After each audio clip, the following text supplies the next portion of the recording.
It's Stoic Dad Life Day 2 again. On my way to drop off that car, oil change. I've been thinking a lot about especially helping out with baby bottle feeding in the night. It's a moment that calls for stoicism. It's a moment that in me tends to provoke anger and frustration, even though the object of that anger definitely is not a fitting target. Little infant. Spoke to a counselor yesterday, and he really gave 3 tidbits that are perfect stoic wisdom for a dad. First thing he said was to adjust your expectations.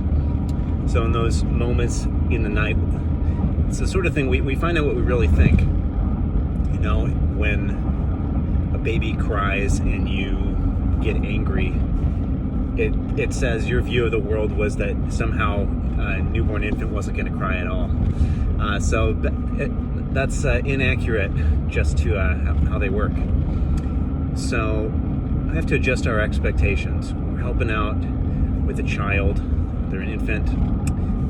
They don't do much else, and they need an adult's help, and you can't control it. And again, stoicism is all about making that distinction between what is in your control and what isn't.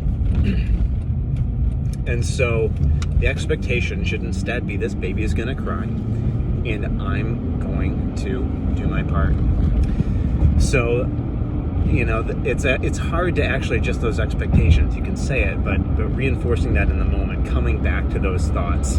I'd like to make some sort of meditation, something that you can listen to. I'd like to put in my own headphones and be able to think, okay, this is what I should have expected, and this is totally normal. And of course, the baby is screaming right now, and I may not know exactly what to do, but just do my part. So that was the first one, was just expectations. The second one was that this is all foreordained. This is all determined. And that's the essential element of Stoic metaphysics, basically.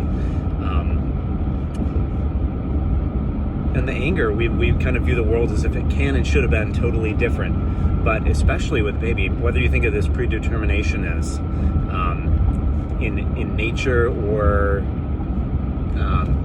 divine power or whatever else, I mean, a baby is naturally determined. They're not exercising blameworthy free will or anything like that.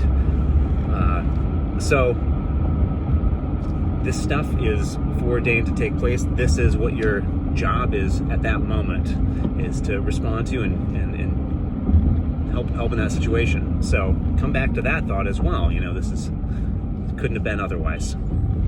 It's a helpful thought. And the third one kind of answers the question, well, what do you do in that situation? And I'm not sure what this is that's going in the camera there. Is that the job is to soothe.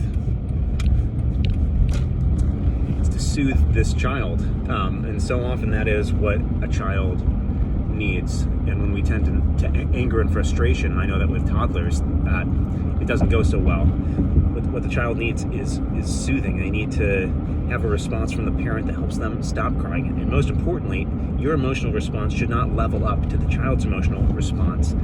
You should instead provide that healthy backdrop against which eventually a toddler may realize, okay, the situation is okay because my parent's okay.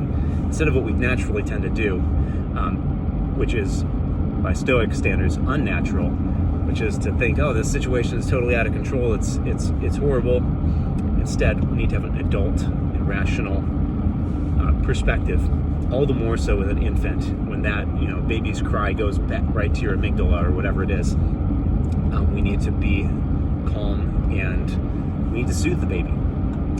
And that's different even than, you know, trying to solve the problem. Because again, it's not in our control.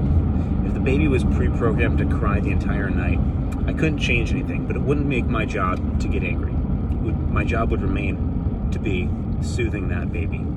So, 3 things: adjust your expectations to what's actually reasonable with a child. Remember, it's all predetermined, and soothe the child who needs your help. So that's what I'm going to think about as I help with feedings in the night as necessary.